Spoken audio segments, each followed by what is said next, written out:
मेरे नाती नातिन इस फटेहाल हालत में एक समोसा बांटकर खा रहे हैं। सावित्री देवी के हाथों से शॉपिंग बैग छूटकर गिर गया। एक बड़े मॉल के लोगो वाला महंगा कागज का थैला जमीन पर बिखर गया, लेकिन सावित्री की आंखों को वह दिखाई नहीं दे रहा था। उनकी नजरें बस बाजार की गली के आखिर में एक पुरानी हार्डवेयर की दुकान के बंद शटर के सामने दुबके बैठे दो बच्चों पर टिकी थीं। वे उनके नाती नातिन थे, जो फटे पुराने कपड़ों और टूटे जूतों में अपने जमे हुए हाथों से एक समोसा बांटकर खा रहे थे। हर महीने जो 10 लाख रुपये सावित्री अपने दामाद विक्रम को भेजती थीं, वे आखिर कहाँ जा रहे थे? किस चीज ने उन बच्चों को इस हाल में पहुंचा दिया था? सावित्री को अब जाकर एहसास हुआ कि कुछ बहुत ही भयानक रूप से गलत हो गया था। कहानी शुरू करने से पहले अगर आप इस चैनल पर नए हैं तो सब्सक्राइब करें और लाइक का बटन दबाएं। आप इस कहानी को कहां से सुन रहे हैं हमें कमेंट में बताएं, ताकि हम आपके और आपके परिवार के लिए शुभकामनाएं भेज सकें। सावित्री के कदम थम गए थे। वह बाजार की गली के अंत में एक पुरानी हार्डवेयर की दुकान के बंद शटर के सामने खड़ी थीं। शाम के करीब 4 बजे होंगे। सर्दियों की तिरछी धूप उस जगह पर पड़ रही थी जहां दो बच्चे दुबके बैठे थे। एक सफेद कागज का लिफाफा और उसमें से निकाला हुआ एक समोसा। बड़े भाई जैसे दिखने वाले लड़के ने समोसे को आधा तोड़ा और छोटी बहन ने अपना नन्हा हाथ आगे बढ़ाया। बच्चों की उंगलियों के सिरे ठंड से एकदम लाल पड़ चुके थे। यह नज़ारा देखते ही सावित्री का दिल डूब गया। बच्चों के कपड़े बहुत ही ज्यादा पुराने और फटे हुए थे। बड़े लड़के आरव की जैकेट की आस्तीन के सिरे उधड़ चुके थे और धागे बाहर निकल रहे थे। छोटी बहन अनन्या की जैकेट कंधे से फटी हुई थी और उसमें से रुई झांक रही थी। और उनके जूतों का ऊपरी हिस्सा इस कदर फटा था कि उनके मोजे साफ दिख रहे थे और उन मोजों में भी छेद थे। सावित्री के होंठ कांपने लगे। ये बच्चे, ये चेहरे, ये हाव भाव, कोई शक नहीं था। ये सावित्री के नाती नातिन आरव और अनन्या ही थे। सावित्री की सांसें रुक गईं। उनके हाथ में पकड़ा शॉपिंग बैग हिलने लगा। उस पर दिल्ली के सबसे महंगे मॉल का लोगो छपा था। उसके अंदर बच्चों के लिए खरीदे गए 2 महंगे सर्दियों के कोट थे। हर एक की कीमत 1,10,000 रुपये थी। 2,20,000 रुपये थी। कार्ड स्वाइप करते वक्त सावित्री ने एक पल भी नहीं सोचा था। आखिर वे अपने नाती नातिन के लिए कपड़े खरीद रही थीं। इसमें सोचना कैसा? सावित्री मुड़ी और बच्चों की तरफ एक कदम बढ़ाया। आरव, अनन्या, सावित्री की आवाज कांप रही थी, लेकिन उन्होंने प्यार से पुकारने की कोशिश की। लेकिन बच्चों की प्रतिक्रिया उनकी उम्मीद से बिल्कुल अलग थी। आरव ने घबराकर सिर उठाया। जैसे ही उसकी नजरें सावित्री से मिलीं, उसकी आंखें फैल गईं। यह हैरानी नहीं थी, यह डर था। अनन्या, उठो। आरव ने अपनी बहन का हाथ खींचा। आरव, मैं हूं, तुम्हारी नानी। सावित्री ने घबराहट में अपना हाथ आगे बढ़ाया, लेकिन बच्चे पहले ही मुड़ चुके थे। आरव ने अनन्या का हाथ कसकर पकड़ा और गली के अंदर की ओर भाग गया। ढीला ढाला जूता उसके पैर से लगभग निकल गया था, लेकिन वह रुका नहीं। बच्चों, रुको तो, नानी की बात तो सुनो। सावित्री जैसे ही उनके पीछे जाने लगीं, शॉपिंग बैग उनके हाथ से फिसल गया। धड़ाम की आवाज के साथ थैला जमीन पर गिर गया और उसमें से एक कोट बाहर लुढ़क गया। एक बिल्कुल नया सफेद फर वाला जैकेट, जिस पर अभी भी टैग लगा हुआ था। सावित्री ने उस कोट को और फिर उस गली को देखा जहां बच्चे गायब हो गए थे। वे क्यों भागे? उनके चेहरे पर इतना डर क्यों था? सावित्री के पैरों में जैसे जान ही नहीं बची थी। उन्हें लगा कि वह वहीं गिर पड़ेंगी। किसी तरह खुद को संभालते हुए सावित्री ने जमीन पर पड़ा शॉपिंग बैग उठाया। तभी उनकी नजर थैले से बाहर झांकते एक कागज पर पड़ी। वह रसीद थी। कार्ड से पेमेंट 2,20,000 रुपये। पेमेंट का समय दोपहर 2:30 बजे था, सिर्फ 1.5 घंटा पहले। सावित्री उस रसीद को घूरती रहीं। उन्हें याद आया कि कैसे मॉल में सेल्समैन ने कई डिजाइन दिखाए थे और उन्होंने सबसे सुंदर वाला चुना था। उन्हें लगा था कि यह रंग और डिजाइन बच्चों पर बहुत जंचेगा। कीमत की उन्हें कोई परवाह नहीं थी। उन्होंने सोचा था कि बच्चों को कभी ठंड में बाहर जाना ही नहीं पड़ेगा। वे हमेशा गर्म गाड़ी में बैठेंगे और गर्म कमरों में रहेंगे। बिल चुकाते समय भी सावित्री बहुत खुश थीं। वह सोच रही थीं, इस वीकेंड जब बच्चों से मिलूंगी तो उन्हें यह पहनाऊंगी। आरव को काला रंग पसंद है और अनन्या को गुलाबी। यह सोचकर वह मुस्कुराई थीं। लेकिन अभी अभी उन्होंने जो देखा वह क्या था? वे फटे पुराने कपड़े, वे ठंड से जमे हाथ, वह एक समोसा बांटकर खाना। सावित्री का हाथ कांपने लगा। रसीद पकड़े हुए हाथ में इतनी जोर से मुट्ठी बंधी कि कागज मुड़ गया। पिछले शनिवार सावित्री अपने दामाद विक्रम और बच्चों से मिली थीं। वे शहर के एक बड़े रेस्टोरेंट में मिले थे। उस दिन बच्चों ने साफ सुथरे कपड़े पहने थे। आरव ने एक अच्छी शर्ट पर कार्डिगन पहना था और अनन्या एक प्यारी सी फ्रॉक में थी। विक्रम ने कहा था, बच्चे आजकल बहुत शरारती हो गए हैं माँ जी। मैंने उनके नए कपड़े खरीदे हैं और एक और ट्यूशन क्लास में डाल दिया है। यह सब आपकी वजह से ही मुमकिन हो पाया है। आपके भेजे पैसों से मैं बच्चों को एक अच्छी जिंदगी दे पा रहा हूं। उस वक्त सावित्री बहुत खुश हुई थीं। उन्होंने विक्रम की बात पर कोई शक नहीं किया था। बच्चों के चेहरे भी खिले हुए लग रहे थे। उन्होंने अच्छे से खाना खाया और हंस खेल भी रहे थे। उस दिन घर लौटते हुए सावित्री ने सोचा था, विक्रम बच्चों को अच्छी तरह पाल रहा है। मेरे भेजे हुए पैसे बर्बाद नहीं हो रहे। हर महीने सावित्री विक्रम को बच्चों के पालन पोषण के लिए 5 लाख रुपये भेजती थीं। उनकी बेटी प्रिया को गुजरे 3 साल हो गए थे और तब से एक भी महीना ऐसा नहीं गया जब उन्होंने पैसे न भेजे हों। इसके अलावा हर त्योहार पर वह अलग से 50,000 रुपये देती थीं। जब भी बच्चों के लिए किताबों, कपड़ों या किसी और चीज़ की ज़रूरत होती तो वह अलग से पैसे भेजती थीं। विक्रम हमेशा धन्यवाद कहता था। वह कहता था, माँ जी, आपकी वजह से मैं बच्चों को किसी चीज़ की कमी नहीं होने देता। सावित्री विक्रम पर भरोसा करती थीं या शायद करना चाहती थीं। दामाद चाहे कितना भी नापसंद क्यों ना हो, आखिर वह उनके नाती नातिन का बाप था।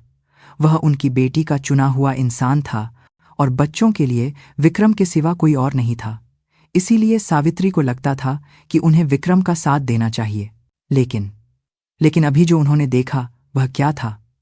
सावित्री का दिमाग सुन्न हो गया था। उसी वक्त उनके दिल में एक काला सा शक पैदा हुआ। यह शक नहीं, बल्कि एक पक्का एहसास था। कुछ गलत था, बहुत ज्यादा गलत। सावित्री ने अपना फोन निकाला। उनके हाथ इतने कांप रहे थे कि स्क्रीन पर नंबर डायल करना मुश्किल हो रहा था। किसी तरह उन्होंने विक्रम का नंबर ढूंढा और फोन मिलाया। घंटी बजी। हाँ माँ जी, क्या हुआ? विक्रम की आवाज में कोई चिंता नहीं थी। विक्रम, बच्चे कहाँ हैं अभी? सावित्री की आवाज तेज और कांप रही थी। वे ट्यूशन गए हैं। क्यों, क्या हुआ? ट्यूशन? सच में? हाँ, आरव मैथ्स की क्लास में है और अनन्या आर्ट की। आप क्यों पूछ रही हैं? आपकी आवाज कुछ ठीक नहीं लग रही। विक्रम की बातों में हैरानी थी। सावित्री ने अपने होंठ भींच लिए। मैंने अभी बच्चों को देखा, बाजार की गली में। फोन पर कुछ देर खामोशी रही। फिर विक्रम हंसा। माँ जी, आप ये क्या कह रही हैं? बच्चे तो ट्यूशन में हैं। कहीं आपने किसी और बच्चे को तो नहीं देख लिया?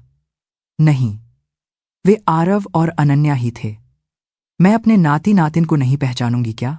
अरे माँ जी, आजकल सब बच्चे एक जैसे ही दिखते हैं और मुझे पता है कि आप बच्चों को बहुत याद करती हैं। विक्रम की आवाज में एक अजीब सा इशारा था। कहीं ऐसा तो नहीं कि आप उन्हें इतना याद कर रही हैं कि आपको वहम हो गया हो? सावित्री के पास कहने को कुछ नहीं था। विक्रम इतनी सहजता और यकीन से बात कर रहा था कि एक पल के लिए सावित्री को खुद पर शक होने लगा। नहीं, वे वही थे। माँ जी, मैं अभी ट्यूशन टीचर को फोन करके पूछूं क्या? तब शायद आपको तसल्ली हो जाए। सावित्री चुप हो गईं। विक्रम का प्रस्ताव इतना आत्मविश्वास से भरा था कि अगर बच्चे वाकई ट्यूशन में हुए तो वह गलत साबित हो जाएंगी। रहने दो, मैं बाद में बात करती हूँ। सावित्री ने फोन काट दिया और एक बार फिर उस गली की ओर देखा जहां बच्चे गायब हुए थे। ढलते सूरज की रोशनी गली के अंदर तक फैल रही थी। उस रोशनी में सावित्री को अपनी बेटी का चेहरा याद आ गया। प्रिया, मेरी बेटी। सावित्री की आंखों में आंसू भर आए। सावित्री काफी देर तक वहीं खड़ी रहीं। 27 साल की प्रिया की तस्वीर उनकी आंखों के सामने घूम गई। वह दिन जब वह पहली बार उस लड़के को घर लाई थी। सोफे पर सहमे हुए बैठे विक्रम का चेहरा।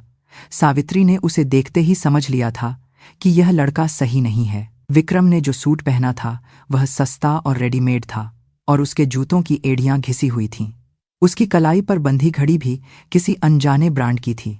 लेकिन इससे भी ज्यादा जरूरी था उसका बात करने का तरीका और व्यवहार। वह कुछ सहमा हुआ था और सावित्री से नजरें नहीं मिला पा रहा था। नमस्ते आंटी जी, मैं विक्रम हूं।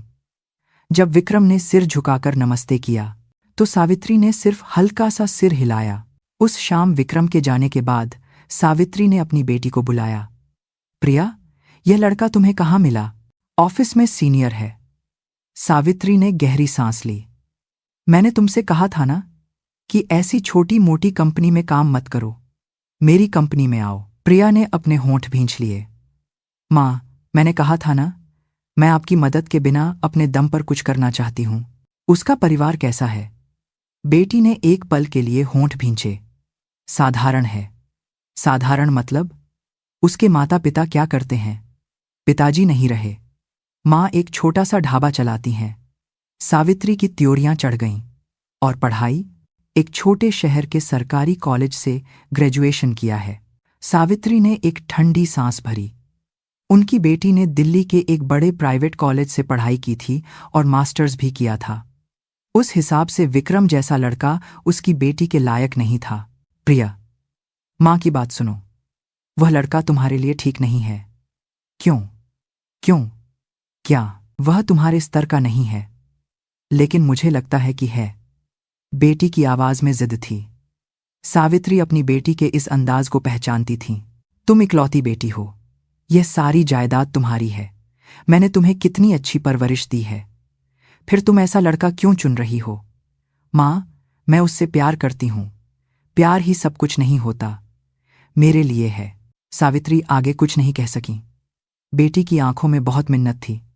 उस रात सावित्री सो नहीं पाई। वह जानती थी कि दुनिया कितनी बेरहम है और बिना पैसे के खुशियां भी नहीं टिकती। लेकिन प्रिया पीछे नहीं हटी। वह साल भर विक्रम से मिलती रही और फिर शादी करने की जिद करने लगी। सावित्री ने बहुत विरोध किया, लेकिन बेटी रो रोकर विनती करती रही। माँ, प्लीज, मैं उसके बिना नहीं रह सकती। उसके आंसू देखकर सावित्री ने हार मान ली, लेकिन एक शर्त रखी। ठीक है, लेकिन जैसा मैं कहूंगी वैसा ही करना होगा। सावित्री ने उन्हें शादी के बाद रहने के लिए घर दिया। दक्षिणी दिल्ली में एक 3 बेडरूम का फ्लैट, जिसकी कीमत 2.5 करोड़ से ज्यादा थी। उन्होंने पूरा पैसा कैश में दिया और फ्लैट बेटी के नाम पर रजिस्टर करवाया। विक्रम की नौकरी भी सावित्री ने ही लगवाई। अपनी ही कंपनी में उसे एक पद दे दिया। कुछ साल बाद उन्होंने उसे मैनेजर बनाने के लिए HR डिपार्टमेंट पर दबाव भी डाला। बहुत बहुत शुक्रिया, माँ जी। जब विक्रम ने झुककर धन्यवाद कहा तो सावित्री ने सपाट चेहरे से कहा, शुक्रगुजार हो तो प्रिया का ख्याल रखना। जरूर। मैं प्रिया से बहुत प्यार करता हूं। प्यार? सावित्री को इस शब्द पर यकीन नहीं था, लेकिन उनकी बेटी खुश दिख रही थी, इसलिए वह चुप रहीं। आरव का जन्म हुआ और 2 साल बाद अनन्या पैदा हुई। नाती नातिन को देखकर सावित्री का मन खुश भी होता और दुखी भी। बच्चे बहुत प्यारे थे, लेकिन यह बात उन्हें कचोटती थी कि उनका पिता विक्रम है। लेकिन समय के साथ सावित्री की सोच थोड़ी बदलने लगी। विक्रम एक अच्छा पति और पिता लग रहा था। वह बच्चों का बहुत ध्यान रखता था और प्रिया के साथ भी प्यार से रहता था। वीकेंड पर वे परिवार के साथ बाहर घूमने जाते थे। जब भी सावित्री उनके घर जाती, विक्रम झुककर नमस्ते करता और बच्चे खुश दिखते थे। प्रिया के चेहरे पर हमेशा मुस्कान रहती थी। सावित्री सोचने लगी, शायद मैं ही गलत थी। भले ही उसकी हैसियत कम है, लेकिन वह मेरी बेटी से सच्चा प्यार करता है। फिर एक दिन प्रिया का फोन आया। रात के 11 बज रहे थे। माँ, बेटी की आवाज कांप रही थी। क्या हुआ बेटा? बस आपकी आवाज सुनने का मन कर रहा था। इतनी रात को? बच्चे सो गए? हाँ, सब सो गए हैं। बेटी की आवाज में कुछ अजीब सा था। सावित्री का दिल घबरा गया। प्रिया, कोई बात है क्या? नहीं, कुछ नहीं। झूठ मत बोलो, मैं तुम्हारी आवाज से पहचान जाती हूं। बताओ क्या हुआ? फोन पर लंबी खामोशी छा गई। माँ, हाँ बेटा, शायद मेरा फैसला गलत था। सावित्री के हाथ से फोन लगभग छूट गया था। कैसा फैसला? बस ऐसे ही। प्रिया, किस फैसले की बात कर रही हो? साफ साफ बताओ। कुछ नहीं माँ, मैं फोन रखती हूँ। प्रिया, बेटी ने फोन काट दिया था। सावित्री ने तुरंत वापस फोन मिलाया, लेकिन उसने नहीं उठाया। उन्होंने मैसेज भेजा, कोई भी बात हो तो बताना, माँ सब ठीक कर देगी। लेकिन कोई जवाब नहीं आया। उसके 3 दिन बाद खबर आई कि प्रिया सीढ़ियों से गिरकर मर गई। सावित्री उस फोन कॉल को कभी नहीं भूल सकती थी। बेटी की कांपती हुई आवाज, शायद मेरा फैसला गलत था। वह किस फैसले की बात कर रही थी? सावित्री ने बाजार की उस गली को देखा। उनके हाथ में शॉपिंग बैग भारी लग रहा था। तभी सावित्री के दिमाग में एक ख्याल आया, कहीं कहीं बेटी का मतलब विक्रम को चुनने के फैसले से तो नहीं था। सावित्री के होंठ कांपने लगे। उनके सीने में कुछ ठंडा सा जम गया। प्रिया, मां से क्या चूक हो गई? मां क्या नहीं देख पाई? सावित्री उस रात ठीक से सो नहीं पाई। बाजार की गली में देखे गए अपने नाती नातिन का चेहरा बार बार उनकी आंखों के सामने आ रहा था। शुक्रवार शाम 5 बजे सावित्री विक्रम के घर की ओर चल पड़ी। बिना बताए जाना ठीक नहीं था, लेकिन उन्हें अपनी आंखों से सब कुछ देखना था। अपार्टमेंट के दरवाजे पर पहुंचकर सावित्री का दिल तेजी से धड़कने लगा। उन्होंने डोरबेल बजाई। अंदर से कदमों की आहट आई और दरवाजा खुला। सामने विक्रम खड़ा था। माँ जी, आपने बताया नहीं कि आप आ रही हैं। विक्रम के चेहरे पर घबराहट थी। सावित्री ने अंदर आते हुए घर पर नजर दौड़ाई। लिविंग रूम बिल्कुल साफ था। हर चीज अपनी जगह पर रखी थी। आरव, अनन्या, देखो कौन आया है। नानी आई हैं। विक्रम ने अंदर के कमरे की ओर आवाज लगाई। कुछ देर बाद आरव और अनन्या बाहर आए। सावित्री की आंखें खुली रह गईं। बच्चों का हुलिया बाजार में देखे गए हुलिये से बिल्कुल अलग था। आरव ने एक साफ सुथरी टी-शर्ट और पैंट पहनी थी और अनन्या एक सुंदर सी फ्रॉक में थी, लेकिन सावित्री की नजरें किसी और चीज पर थीं। बच्चों की बाहें बहुत पतली थीं। आरव की कलाई की हड्डियां साफ दिख रही थीं और अनन्या की गर्दन भी बहुत पतली थी। उनके चेहरे भी दुबले लग रहे थे। नानी, बच्चों ने धीरे से नमस्ते किया। सावित्री बच्चों के सामने घुटनों के बल बैठ गईं। मेरे आरव, मेरी अनन्या, नानी तुम्हारे लिए मिठाई लाई हैं, अभी खाओगे? उन्होंने मिठाई का डिब्बा आगे बढ़ाया, लेकिन बच्चों ने खाने से पहले विक्रम की ओर देखा। उनकी आंखों में इजाजत मांगने का भाव था। खा लो बेटा, नानी लाई हैं, विक्रम ने कहा। तब जाकर आरव ने धीरे से हाथ बढ़ाया। सावित्री का दिल भारी हो गया। कुछ तो गड़बड़ थी। बच्चों के कपड़े तो अच्छे थे, लेकिन उनके चेहरे के भाव नहीं। ऐसा लग रहा था जैसे वे किसी से डरे हुए हों। यह बात उन्होंने पहले क्यों नहीं समझी? वह अब तक सोचती थीं कि बच्चे शर्मीले हैं, इसलिए कम बोलते हैं। विक्रम, बच्चे आजकल स्कूल ठीक से जा रहे हैं ना? हाँ माँ जी, बिल्कुल, पढ़ाई में भी अच्छे हैं। जैसे ही सावित्री दोबारा बच्चों की ओर देखने वाली थीं, डोरबेल बजी। Ding dong. विक्रम का चेहरा सख्त हो गया। कौन है? उसने इंटरकॉम पर देखा और उसकी त्योरियां चढ़ गईं। 1 मिनट माँ जी। विक्रम जल्दी से दरवाजे की ओर गया। दरवाजा खोलते ही एक जवान लड़की सामने खड़ी थी, करीब 25-26 साल की। उसने गहरा मेकअप किया हुआ था और शरीर से चिपके हुए कपड़े पहने थे। विक्रम, लड़की मुस्कुराते हुए बोली। नेहा, तुम अभी? विक्रम ने घबराई हुई आवाज में कहा और उसे बाहर धकेलने की कोशिश की, लेकिन लड़की उसे हटाकर अंदर आ गई। क्या हुआ? मैं तुम्हारे घर नहीं आ सकती क्या? लड़की की नजर लिविंग रूम में बैठी सावित्री पर पड़ी। एक पल के लिए उसका चेहरा बदला, लेकिन फिर वह मुस्कुराई। नमस्ते, आप प्रिया दी की मां हैं ना? मैं प्रिया दी की दोस्त नेहा हूं। नेहा ने मुस्कुराते हुए कुछ टटोलने वाले अंदाज़ में पूछा। प्रिया दी ने मेरे बारे में नहीं बताया था क्या? नेहा। विक्रम ने नेहा का हाथ जोर से पकड़ लिया। ये क्या कर रही हो? बाहर निकलो।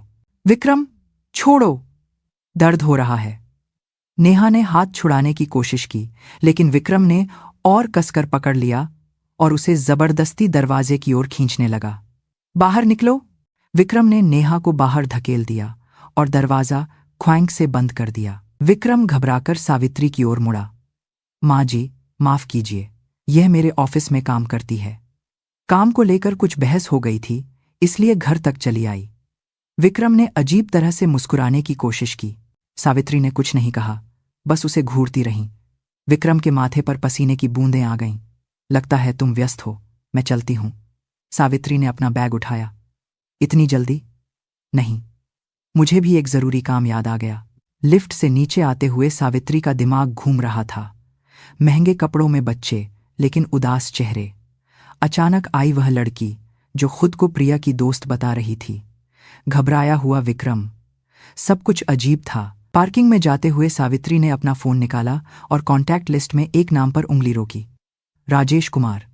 वह उनके पति के समय से एक भरोसेमंद जासूस था। सावित्री ने कॉल का बटन दबाया। राजेश से मुलाकात 2 दिन बाद हुई। दिल्ली के एक शांत कैफे में सावित्री कोने की एक मेज पर उसका इंतजार कर रही थी। करीब 55 साल का एक आदमी अंदर आया। वह राजेश था। सावित्री मैडम, बहुत समय बाद मिल रहे हैं। हाँ राजेश जी, करीब 5 साल हो गए होंगे, सावित्री ने बिना किसी भूमिका के कहा।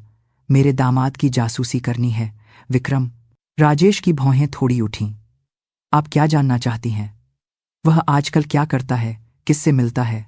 और नेहा नाम की एक लड़की, करीब 28 साल की, उसके साथ उसका क्या रिश्ता है, यह पता करो। सावित्री ने बैग से एक लिफाफा निकालकर राजेश को दिया। 1 हफ्ते में शुरुआती जानकारी मिल जाएगी। ठीक है, पता करो। 1 हफ्ता बीत गया। इस दौरान सावित्री किसी काम में मन नहीं लगा पाई।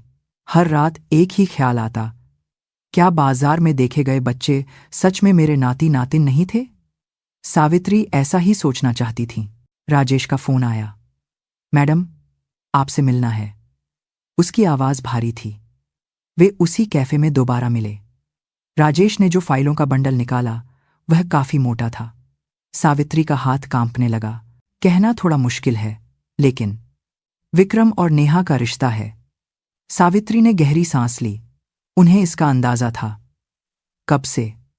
पक्के तौर पर तो नहीं कह सकते, लेकिन कम से कम 4 साल से ज्यादा हो गए हैं। 4 साल? सावित्री का दिमाग सुन्न हो गया। 1 मिनट, 4 साल? इसका मतलब प्रिया के जिंदा रहते हुए? राजेश ने धीरे से सिर हिलाया। हाँ, ऐसा लगता है कि यह रिश्ता प्रिया जी के जीवित रहते हुए ही शुरू हुआ था। सावित्री कुर्सी से टिक गईं। उनके हाथ कांप रहे थे। राजेश ने कुछ तस्वीरें निकालीं। एक होटल के सामने विक्रम और नेहा कार में किस करते हुए, एक महंगे रेस्टोरेंट में हंसते हुए। सावित्री के सीने में आग जलने लगी। और कुछ पता करना है? राजेश ने धीरे से पूछा। सावित्री ने सिर हिलाया। हाँ, करते रहो। विक्रम कैसे जीता है, किससे मिलता है, क्या करता है, मुझे सब कुछ जानना है। कैफे से बाहर निकलकर सावित्री ने प्रिया की कंपनी में काम करने वाले उसके दोस्तों के नंबर ढूंढे। उन्होंने हिना नाम की एक लड़की से मुलाकात की। आप प्रिया दी के बारे में जानना चाहती हैं? हाँ, वह ऑफिस में कैसी थी? हिना ने कुछ देर सोचा और फिर बोली, गुजरने से कुछ महीने पहले वह बहुत परेशान रहती थीं। क्यों? कहती थीं कि घर में कुछ परेशानियां हैं। क्या उन्होंने कभी अपने पति के बारे में कुछ कहा? हिना ने सिर हिलाया। एक बार ऑफिस पार्टी में दी ने थोड़ी ज्यादा पी ली थी। तब वह रोते हुए कह रही थी कि उनकी शादी का फैसला गलत था।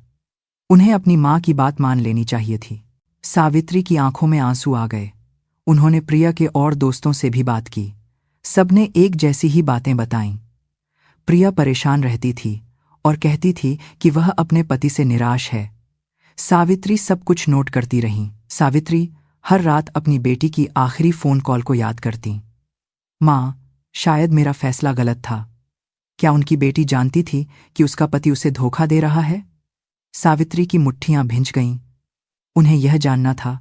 राजेश का फिर से फोन आया। इस बार उसकी आवाज अलग थी। उसने कहा कि वह मिलकर ही बात करना चाहता है। उसने जो फाइलें निकालीं वे पहले से भी ज्यादा मोटी थीं। राजेश ने धीरे से कहा कि इस बार जो जानकारी मिली है वह चौंकाने वाली है। उसने पहली फाइल खोली। वह एक वकील के ऑफिस का रिकॉर्ड था। प्रिया अपनी मौत से 1 महीने पहले एक तलाक के वकील से मिली थी। सावित्री का हाथ कांपने लगा। तो प्रिया जानती थी कि विक्रम उसे धोखा दे रहा है? राजेश ने सिर हिलाया और आगे कहा, प्रिया जी ने वकील को साफ साफ बताया था कि उनके पति का किसी और औरत से रिश्ता है और उनके पास इसके सारे सबूत हैं। सावित्री ने आंखें बंद कर लीं। उनकी बेटी ने कितना कुछ सहा होगा। अकेले उन सबूतों को इकट्ठा करते हुए, पति के धोखे से टूटते हुए, वह समय कितना मुश्किल रहा होगा। राजेश ने अगली फाइल निकाली। उसमें लिखा था कि वकील ने प्रिया को क्या समझाया था। तलाक के बाद सारी संपत्ति प्रिया को ही मिलती, क्योंकि घर उसके नाम पर था। बच्चों की कस्टडी भी प्रिया को ही मिलती। विक्रम को खाली हाथ घर से निकलना पड़ता। राजेश कुछ देर रुका और फिर धीरे से बोला, और भी कुछ है। उसने बताया कि वह प्रिया की एक करीबी दोस्त से मिला था। उसने बताया कि प्रिया अपनी मौत से 2 हफ्ते पहले उससे मिली थी और कहा था कि उसने फैसला कर लिया है, वह तलाक लेने जा रही है। राजेश ने एक और गवाही के बारे में बताया। वह प्रिया के पड़ोसी से मिला था। उसने बताया कि प्रिया की मौत से 3 दिन पहले रात में उनके घर से जोर जोर से लड़ने की आवाजें आ रही थीं। एक औरत की आवाज कह रही थी, मैं तलाक ले रही हूं, अब और नहीं सह सकती। एक आदमी की आवाज भी आ रही थी जो रोते हुए गिड़गड़ा रहा था, प्लीज ऐसा मत करो। सावित्री की आंखों से आंसू बहने लगे। विक्रम उनकी बेटी के सामने घुटनों के बल गिरा था। सब कुछ खोने के डर से वह गिड़गड़ा रहा था। इस घटना के 3 दिन बाद प्रिया सीढ़ियों से गिरकर मर गई। सावित्री ने राजेश को देखा। उस रात क्या हुआ था, सब कुछ पता करो, एक एक बात। सावित्री घर लौटी। उन्होंने प्रिया का लैपटॉप निकाला। पासवर्ड उन्हें पता था, प्रिया का जन्मदिन। स्क्रीन पर प्रिया और बच्चों की तस्वीर थी। सावित्री एक पल के लिए सांस लेना भूल गईं। उन्होंने ईमेल खोला।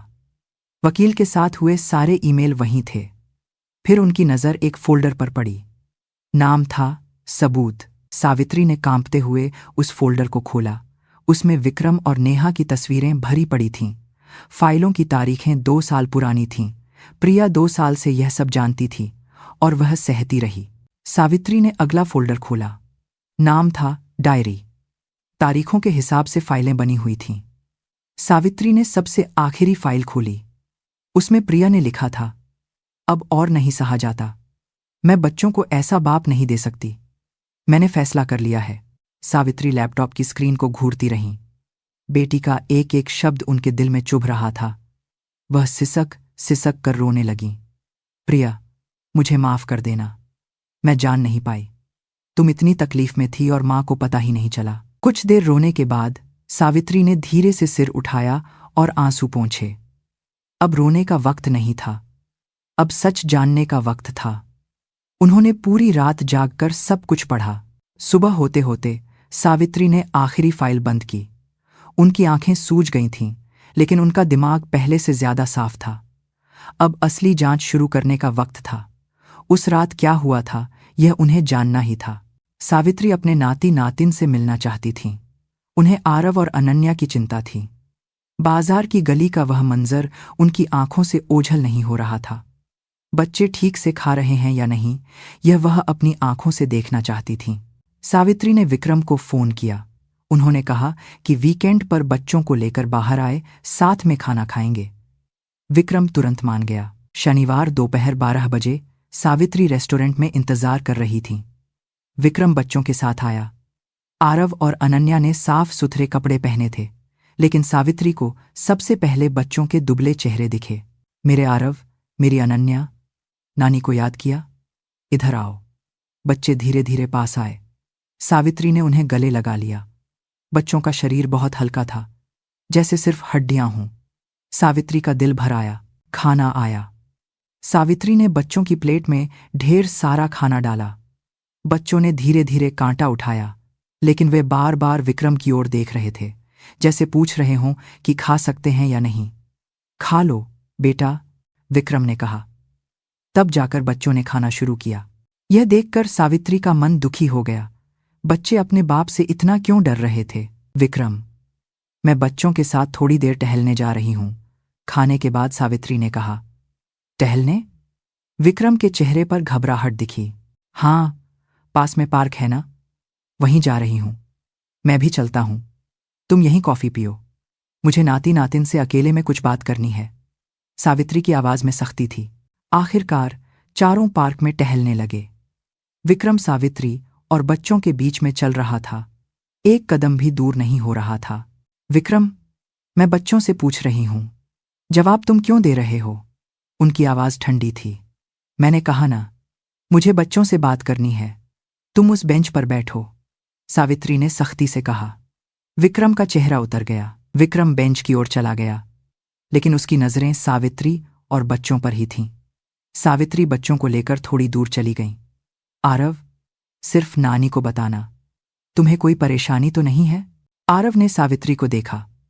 उसके होंठ कांप रहे थे, जैसे वह कुछ कहना चाहता हो, लेकिन उसकी नजर बेंच की ओर गई, जहां विक्रम उन्हें देख रहा था। आरव ने सिर हिला दिया। नहीं है। उसकी आवाज बहुत धीमी थी। सावित्री का दिल टूट गया। बच्चे कुछ कहना चाहते थे, लेकिन कह नहीं पा रहे थे क्योंकि उनका बाप देख रहा था। सावित्री ने बच्चों को कसकर गले लगा लिया। नानी तुम्हारे साथ है। जब भी कोई परेशानी हो, नानी को फोन करना, ठीक है? वे बेंच पर वापस आए। विक्रम उठा और बच्चों को ले गया। सावित्री बेंच पर अकेली बैठी थी। विक्रम बच्चों पर नजर रख रहा था, क्योंकि वह डरता था कि कहीं बच्चे सच न बता दें। विक्रम बच्चों का हाथ पकड़कर चला गया। सावित्री ने देखा कि विक्रम ने बच्चों की कलाई कसकर पकड़ रखी थी, जैसे वह उन्हें भागने से रोक रहा हो। क्या बच्चे जानते हैं कि उस रात क्या हुआ था? सावित्री ने फोन निकाला और राजेश को फोन किया। उनकी आवाज कांप रही थी, लेकिन इरादा पक्का था। राजेश जी, मुझे बच्चों से अकेले में मिलवाइए। उनके पिता को पता नहीं चलना चाहिए। बच्चे कुछ जानते हैं। सावित्री ने प्रिया की मौत के मामले को फिर से देखने का फैसला किया। 3 साल पहले पुलिस ने इसे एक साधारण दुर्घटना बताकर मामला बंद कर दिया था, लेकिन अब बात और थी। सावित्री ने उस मामले की फाइलें निकलवाईं। फाइल मोटी थी, लेकिन उसमें जानकारी बहुत कम थी। निष्कर्ष: सीढ़ियों से फिसलकर गिरने से मौत, हत्या का कोई सबूत नहीं, मामला बंद। सावित्री ने त्योरियां चढ़ाईं। पति पत्नी के झगड़े की शिकायत का रिकॉर्ड कहाँ है? 2 दिन बाद राजेश का फोन आया। जब वे कैफे में मिले तो राजेश का चेहरा गंभीर था। उसने बताया कि वह उस समय के अपार्टमेंट के गार्ड से मिला था। गार्ड ने एक जरूरी बात बताई थी। जिस रात प्रिया की मौत हुई, पड़ोसी ने शिकायत की थी कि उनके घर से लड़ने की बहुत तेज आवाजें आ रही हैं। सावित्री ने पूछा, तो गार्ड ने क्या किया?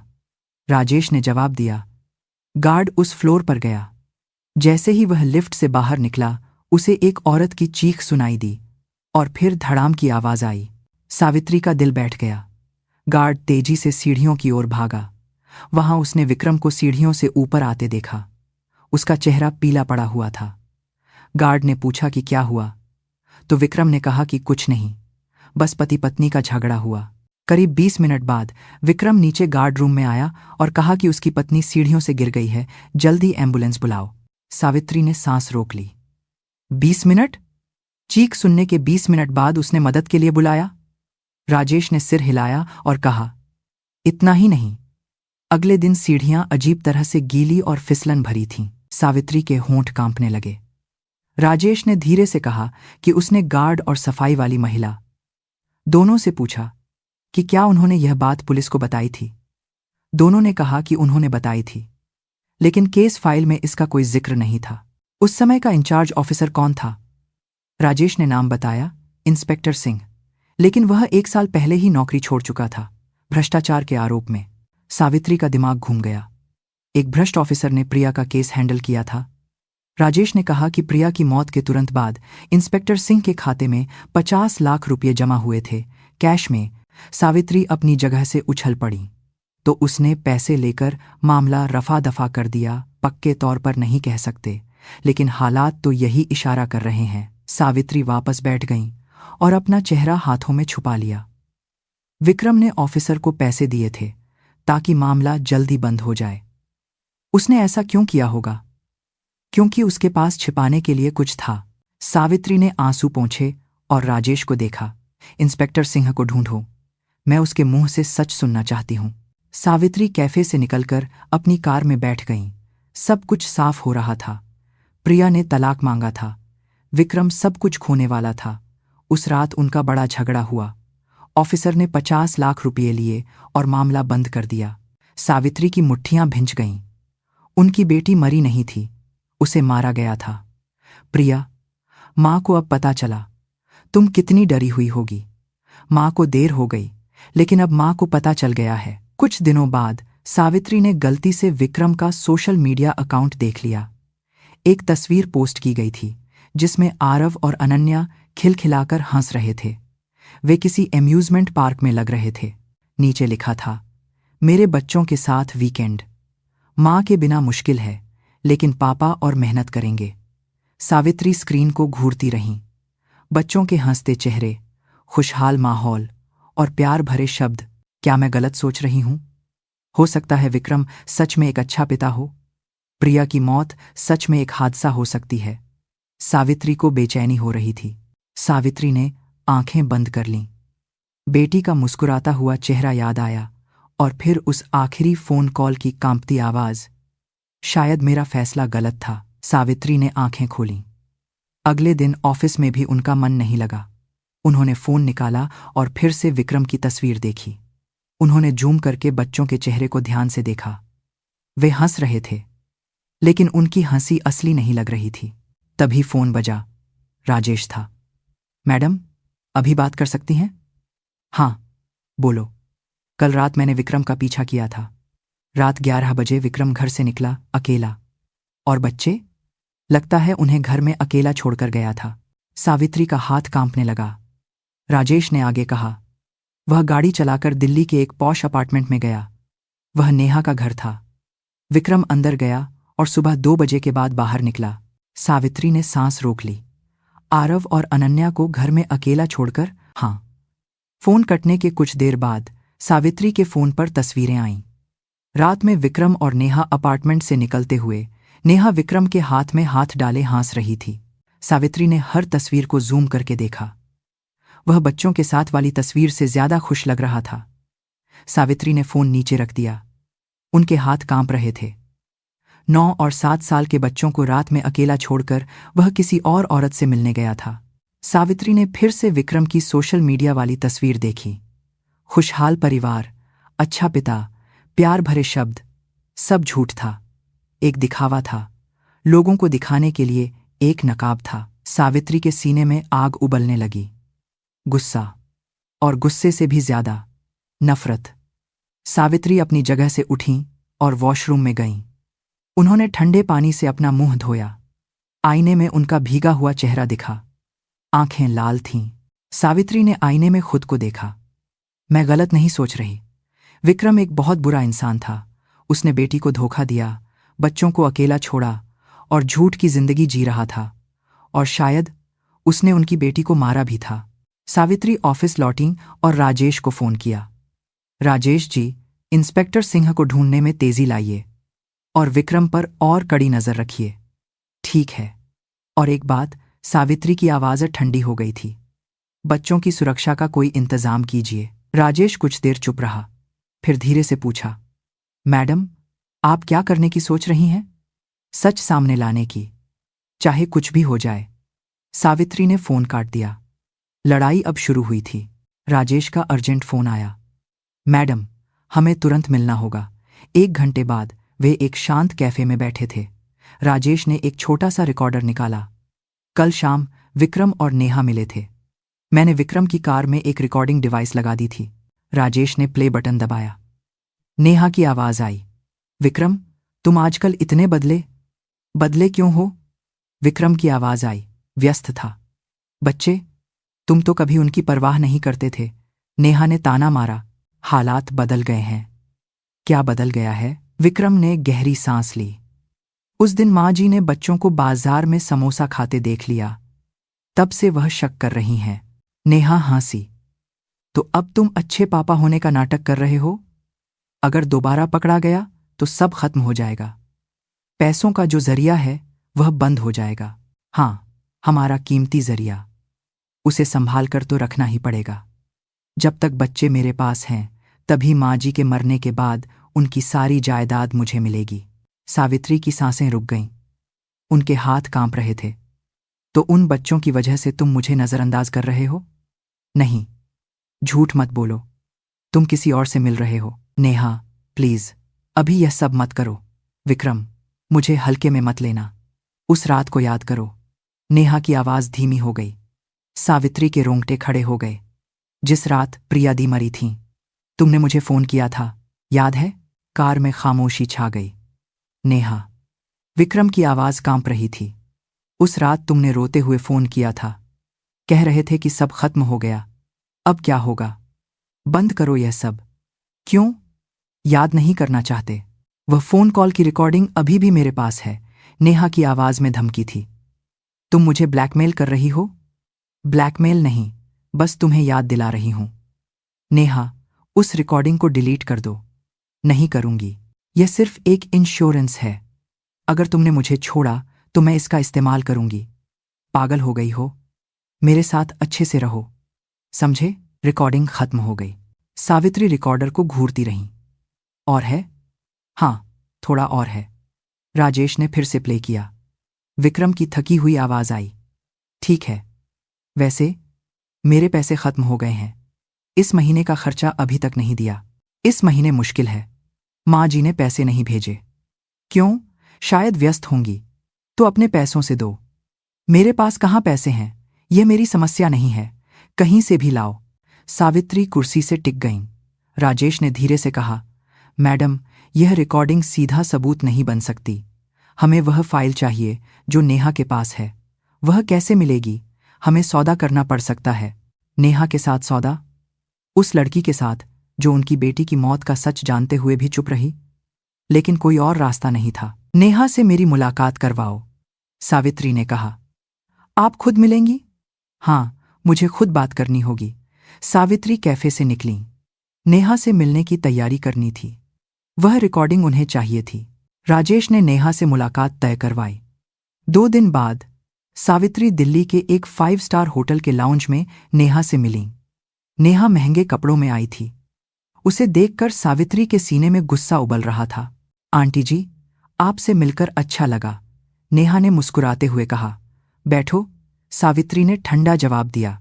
आपने मुझे क्यों बुलाया है? मैं अंदाजा लगा सकती हूं, नेहा ने बात शुरू की। सावित्री ने बैग से एक लिफाफा निकाला और मेज पर रख दिया। 20 लाख रुपये हैं। नेहा की आंखों की चमक बदल गई। इसके बदले मुझे क्या देना होगा? तुम्हारे पास जो रिकॉर्डिंग है। नेहा हंसी। तो आपको सब पता चल गया है। 3 साल पहले जिस रात प्रिया मरी, विक्रम ने तुम्हें फोन किया था। मुझे वह कॉल रिकॉर्डिंग चाहिए। नेहा ने अपने हाथ बांध लिए। आप जानती हैं कि वह मेरे लिए कितनी जरूरी है। वह मेरा इंश्योरेंस है। जानती हूं, इसीलिए 20 लाख दे रही हूं। क्या 20 लाख से मेरा भविष्य सुरक्षित हो जाएगा? तुम जानती हो कि तुम क्या कर रही हो। तुम हत्या में भागीदार हो। नेहा का चेहरा सख्त हो गया। मैंने कुछ नहीं किया। किया नहीं, क्योंकि कर नहीं सकी। सच जानते हुए भी तुम चुप रहीं। आप मुझे धमका रही हैं? धमकी नहीं, सच्चाई बता रही हूं। अगर तुमने वह फाइल नहीं दी तो तुम्हारे खिलाफ भी जांच होगी। आपके पास सबूत है? तुमने विक्रम को ब्लैकमेल करके पैसे मांगे, वह सब रिकॉर्डेड है। नेहा का चेहरा पीला पड़ गया। सावित्री ने लिफाफा उसकी ओर खिसकाया। 20 लाख लो और विक्रम की जिंदगी से दूर चली जाओ। नेहा लिफाफे को देखती रही। वह कुछ देर चुप रही। 50 लाख। नेहा ने सिर उठाया। क्या? 50 लाख दीजिए, तब मैं वह फाइल दूंगी। आप मेरी मजबूरी भी समझिए। 50 लाख दीजिए, मैं फाइल देकर विक्रम की जिंदगी से हमेशा के लिए चली जाऊंगी। सावित्री ने नेहा को घूर कर देखा। ठीक है, 50 लाख दूंगी। नेहा का चेहरा खिल गया। लेकिन फाइल अभी चाहिए, पहले पैसे। नेहा ने अपना फोन निकाला और सावित्री को दिखाया। यह रही उस रात की कॉल। सावित्री ने फोन लिया और प्ले बटन दबाया। विक्रम की रोती हुई आवाज आई। नेहा, मैं बर्बाद हो गया। विक्रम, क्या हुआ? प्रिया, वह गिर गई सीढ़ियों से। क्या? मैंने उसे धक्का दिया। यह सुनने के लिए सावित्री तड़प रही थी, लेकिन सुनकर वह पागल सी हो गईं। धक्का दिया? विक्रम, ये क्या कह रहे हो? झगड़ा हो रहा था, गुस्से में बस हाथ उठा और वह गिर गई। तो जल्दी एम्बुलेंस बुलाओ। विक्रम के सिसकने की आवाज आई। लेकिन क्या बुलाना जरूरी है? शायद ऐसे ही छोड़ देना बेहतर होगा। सावित्री का दिल रुक गया। उनके हाथ कांप रहे थे। विक्रम, होश में आओ, मैं बुलाती हूं। नहीं, मैं बुलाता हूं। ठीक है, फोन रखो। कॉल कट गई। सावित्री ने फोन मेज पर रख दिया। यह फाइल मेरे फोन पर भेजो। नेहा ने फाइल भेज दी। सावित्री ने कंफर्म करने के बाद नेहा के अकाउंट में 50 लाख रुपये ट्रांसफर कर दिए। चेक कर लो। नेहा ने फोन चेक किया। उसके होंठों पर मुस्कान आ गई। शुक्रिया, आंटी जी। नेहा उठी और चली गई। अकेले बैठकर सावित्री ने मेज पर सिर रख दिया। वह सिसक सिसक कर रोने लगी। प्रिया, माँ को सब पता चल गया। अब माँ तुम्हें न्याय दिलाएगी। कुछ देर रोने के बाद उन्होंने सिर उठाया, आंसू पोंछे और राजेश को फोन किया। राजेश जी, फाइल मिल गई है। अब मैं पुलिस स्टेशन जा रही हूँ केस दोबारा खुलवाने के लिए। सावित्री सीधे पुलिस स्टेशन गईं। उनके पास अब सारे सबूत थे। मैं 3 साल पुराने एक केस को दोबारा खुलवाने आई हूँ, मेरी बेटी प्रिया का केस। कैसा केस? जिसे सीढ़ियों से गिरकर हुई मौत बताया गया था, लेकिन वह हादसा नहीं था। सावित्री ने बैग से सारे कागजात निकाले और मेज पर रख दिए। सबूत यहाँ है, दोबारा जांच कीजिए। ऑफिसर ने कागजात देखे। उसका चेहरा गंभीर होता गया। सावित्री जी, हमने आपके दिए सबूत देखे हैं। इस मामले की दोबारा जांच हो सकती है। हम औपचारिक रूप से जांच शुरू करेंगे। सावित्री ने सारे सबूत जमा किए और 3 घंटे तक अपना बयान दिया। जब वह स्टेशन से बाहर निकली तो रात के 9 बज चुके थे। मामला फिर से खुल गया था। अब विक्रम बच नहीं सकता था। जांच दोबारा शुरू होने के 1 हफ्ते बाद पुलिस ने आरव और अनन्या से बात की। एक बाल मनोवैज्ञानिक भी साथ था। सावित्री भी वहीं थी। ऑफिसर ने प्यार से पूछा, आरव, तुम्हें वह रात याद है? आरव ने सिर हिलाया। उसकी आंखों में आंसू थे। क्या याद है? आरव ने धीमी आवाज में कहा, मम्मी और पापा लड़ रहे थे। मम्मी कह रही थी कि वह तलाक ले रही हैं। फिर क्या हुआ? पापा चिल्लाने लगे। मम्मी दरवाज़ा खोलकर बाहर चली गईं। पापा उनके पीछे गए। फिर मम्मी की चीख सुनाई दी और धड़ाम की आवाज आई। सावित्री की आंखों से आंसू बहने लगे। अनन्या ने रोते हुए कहा, मम्मी ने पापा को बुरा आदमी कहा। पापा को गुस्सा आ गया। मम्मी बाहर चली गईं। पापा भी पीछे गए। फिर मम्मी की आवाज आई। अनन्या रोने लगी। उसी शाम पुलिस ने पूर्व इंस्पेक्टर सिंह को ढूंढ निकाला। पूछताछ में पहले तो वह मुकर गया, लेकिन जब उसे बैंक रिकॉर्ड दिखाए गए तो वह टूट गया। हाँ, मैंने विक्रम से 50 लाख रुपये लिए थे, मामला जल्दी बंद करने के लिए। सारे सबूत इकट्ठा हो गए थे। विक्रम पर हत्या का मुकदमा चला। कोर्ट में जब नेहा की रिकॉर्डिंग चलाई गई तो सन्नाटा छा गया। मैंने उसे धक्का दिया। विक्रम की आवाज कोर्ट में गूंज गई। 3 महीने तक मुकदमा चला। आखिरकार फैसले का दिन आया। आरोपी विक्रम को हत्या के जुर्म में 15 साल की कैद की सजा सुनाई जाती है। सावित्री ने अपना चेहरा हाथों में छुपा लिया और रोने लगीं। प्रिया, तुम्हें न्याय मिल गया। 6 महीने बीत गए। सावित्री के घर पर रात के खाने की मेज सजी थी। आरव और अनन्या अब उनके साथ रहते थे। कोर्ट ने बच्चों की कस्टडी सावित्री को दे दी थी। नानी, आज मैंने स्कूल में ड्राइंग बनाई, अनन्या ने हंसते हुए कहा। उसके चेहरे से उदासी गायब हो चुकी थी। मैंने हम तीनों की तस्वीर बनाई, हाथ पकड़े हुए, आरव ने भी कहा। टीचर ने बहुत तारीफ की। सावित्री मुस्कुराई। बच्चे अब खुश रहने लगे थे। रात में बच्चों को सुलाने के बाद सावित्री अकेली बैठी थी। उन्होंने प्रिया की तस्वीर उठाई। प्रिया, मैं बच्चों को बहुत अच्छे से पालूंगी, तुम शांति से रहना। उन्होंने तस्वीर को चूमा। बाहर तारे चमक रहे थे। सावित्री जानती थीं कि अब उन्हें क्या करना है। अपने नाती नातिन की रक्षा करना, उन्हें प्यार देना और उन्हें एक खुशहाल जिंदगी देना। यही उनकी बेटी के लिए आखिरी तोहफा था। सावित्री के होंठों पर एक शांत मुस्कान थी। एक नई शुरुआत हो चुकी थी। अगर आपको आज की यह कहानी पसंद आई तो इसे अपने दोस्तों के साथ शेयर करें। सब्सक्राइब और लाइक करके हमारा समर्थन करें और कमेंट में बताएं कि आप यह कहानी कहां से सुन रहे हैं। हम आपके लिए शुभकामनाएं भेजेंगे। Use arrow up and arrow down to select a turn, enter to jump to it and escape to return to the chat.